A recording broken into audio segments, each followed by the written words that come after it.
All right. We are live. Hello, how are you guys doing today? Welcome to the episode 7 of the FOREX Light. As usual, the goal of these sessions are to improve my FOREX trade skills. Now, if anyone else, of course, anyone in my audience can benefit from this and also improve their FOREX skills, then even better. The ultimate goal is to make money. The purpose is to make money through trading in the forex industry. All right. So yesterday, okay, was it yesterday or 2 days ago? Oh yeah, yesterday. So I had a setup and set up its stop loss, but I could not check why that happened at the time. So today, now I have the time to look at what happened and why the trade hit stop loss. So first of all, let's look at how I got the trade idea. So this is a trend line. It has two touches of a downtrend. So I expect that the third touch will respect the trend line, and I took a trade for that. But as you can see, the price went up a bit further before it started going down. All right. So what happened? What happened? Why did it not respect where I originally determined it to be?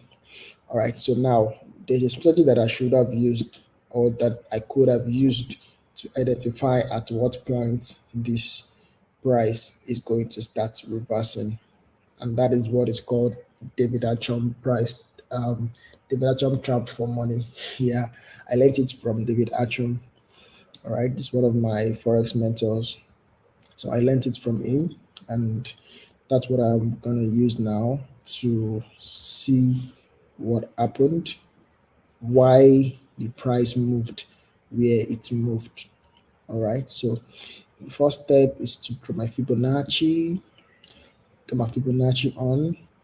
Then next thing will be to identify the reversal areas on the Fibonacci. And of course, that is between the 50% and 88.6%. All right, so okay, good. So that's the area. Now I go to a lower time frame and identify the other blocks in this area. Let me see the other blocks that were created before um, before the trade happened. Okay, so this is the okay. We have okay. This is an order block. Okay, I'm gonna take this as the first order block in this area. All right, so I'll take this as the first order block because it's in the area, and I can see the engulfing, and it moved the market to an extent. And here is the second order block. I'm going to identify. Okay, so this is the second order block. Let me color them differently so that they are a bit easier to identify. All right, so I'm gonna make it red. All right, good. Let's see if I can get one more order block. Okay, good. I have one more order block. Well, this is order block in my books. All right. So someone else could come around and say it is not an order block. Well, what I know of order blocks are basically engulfing candles that move the market. That's basically the simple summary. Of course, there's more to it than that. I learned this from the money magician. Yeah, one of my forex mentors, the money magician. I learned it from his book. He had a book then, forex trading. What's it called again? For foreign exchange trading. You know, the book he wrote. So I read the book and I learned other block from that book, and I sent it to him to evaluate my exercise, and he confirmed that yes, I got it. I got the idea. Of course, I also did some sessions with him to gain more. Okay, so those are the three other blocks that I can identify at least for this first move. If I go further back, of course, I will most likely see more. But let's leave that at that. Let's see what happened with those three other blocks. Now, the first other block, which is this one. Let me see if I can delete. Let me see if I can, okay, let me leave it there. It's not. I'm sure you guys can see it clearly. Right, so the first order block, price did not really respect it. In fact, it broke right through it. So that one made no difference. The second order block is this one. So let's see what happened. Price also did not respect this one. All right. So the next order block, oh my goodness, can you see what I'm saying? Wow, wow. So price actually reacted to this order block. So this was the other block that moved the market. Now, if I had done this strategy before this time, I would have taken an entry at this point, right? Then another entry at this point, and yet another entry at this point. So the way I trade the strategy, I don't know if that's how the creator designed it to be used, but the way okay, the creator actually doesn't just enter trades. You know, he looks out for weak rejections before he enter trades. So yeah, but for me, my style of trading, I'm not really that hands-on. So I like setting orders. I like setting my order limit. So I would have set my orders. I would have set one here just to capture the area. And I will have set another order here. My stop loss. Of course, the take profit is going to be, yeah, the profit is surely going to be very, very good. Very, very good. I don't need to go too deep into that because what matters is when the price is going to move and if we can move with it. Okay, so this would have been my trade, and oh my goodness, yes, I would have lost this one, lost this as well, but this one, oh my god, let's look at the risk reward ratio that I would have set it at. Okay, so now to get my risk reward, to get my take profits, because I did multiple entries anyway. So at least two or three for this kind of long, this kind of powerful trades, I would have surely done like two entries, minimum of two entries. So my take profit would have been at least here for the yeah take profit here. But these days, because that's 1 to 16 risk reward ratio, that's a lot of money. So just because I don't like cutting trades in between. I want to let it hit the target.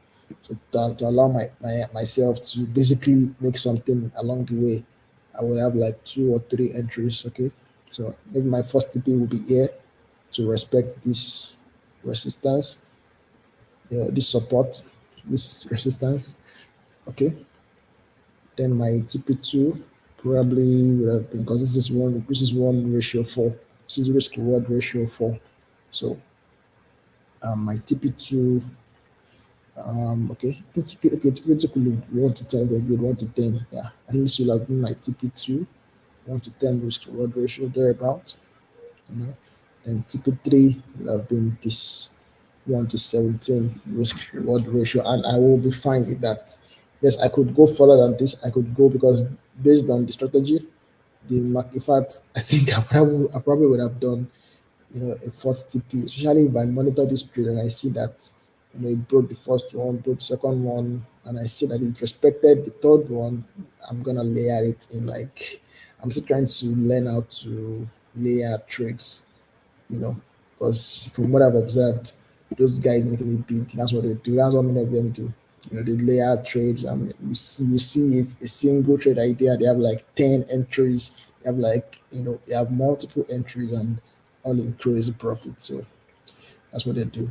So these are the targets, 1 to 23 risk reward ratio. Goodness. The next one, 1 to 31 risk reward ratio. Oh my goodness. This kind of reward ratios can honestly establish you for that year. in forex, like it can establish you for that year. Imagine you would have to lose like how many trades, 31 trades to lose back what you make from this. Oh my god. That is the difference between people that are really making it in forex and those that are struggling. Like when those guys make it, they make a lot of money, right? So they can afford to lose many other trades and still be in overall profit, like overall deep into profit. And of course they wouldn't lose 10, 30 straight consecutively. They're not that bad. They're not that, they're actually good. So yes, they're allowed to lose one or two trades here and there, but when they win big. So yeah, this could have happened, but I'm okay that it did not happen. At least I've